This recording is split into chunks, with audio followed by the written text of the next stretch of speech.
Hi everyone, Cidalia here. Today I want to talk to you about the three types of properties that are available for you as a buyer in this current market. The first type of property is what's known as a short sale.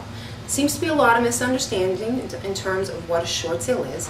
So basically what it is the seller has raised their hand to the bank and said, I can no longer afford my home. I prefer not to go into foreclosure. Are you willing to work with me? And the bank has agreed to consider an offer that's less than what is currently owed on the home.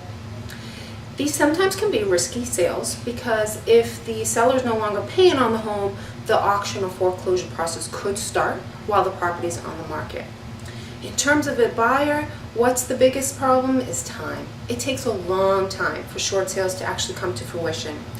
Once you submit your offer, it could take 90+ days for the bank to even acknowledge it, and then it could take another couple of months for it all to come together.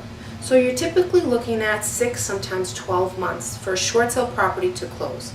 Now the good news is I have helped buyers close on properties, and again, it's all about your expectations going into the process of what to expect out of a short sale. Key element on short sales is they are sold as is. Sellers don't typically have any money to make repairs to the home, so you really need to look at the overall picture of what the property has to offer you when considering making an offer on a short sale. The second type of property is a bank-owned property, sometimes called REOs or foreclosed properties. These properties are owned by the bank, so they typically take a little less time in terms of responding to offers, and usually that process is about 2 to 14 days, business days. The key elements with foreclosure properties that you need to take into consideration is that the bank-owned properties are winterized. What does that mean? They don't have utilities running. There's no running water, electricity, and heat. So your home inspection sometimes may be limited.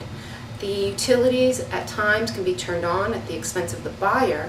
Unfortunately, some of the homes don't have that capability.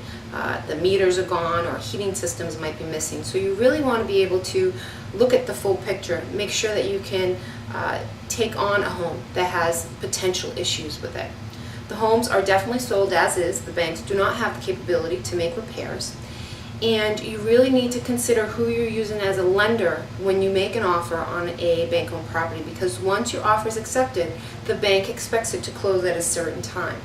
If for some reason you, on your side and the lender side, cannot close on time, you could potentially be charged a per diem fee.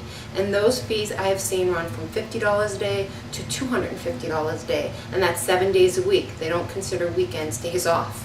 So you really want to make sure you look at the overall picture. You could take on the project. Most of these bank-owned properties will have projects, and that you and your lender have communicated in terms of what your timelines are.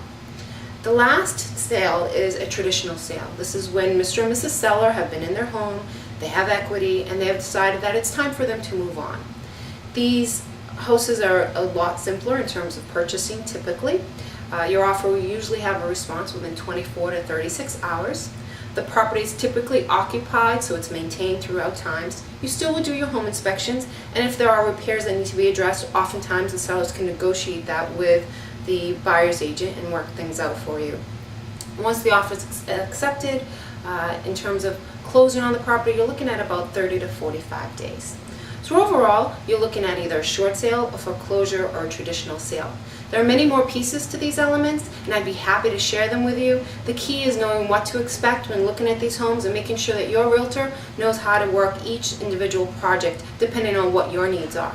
So for additional information on the market, if you're a buyer looking for inquiries about properties, if you have any questions or concerns, please give me a call or email me at Cidalia at CIDALIA@KW.com. That's Cidalia@KW.com. Make it a great day.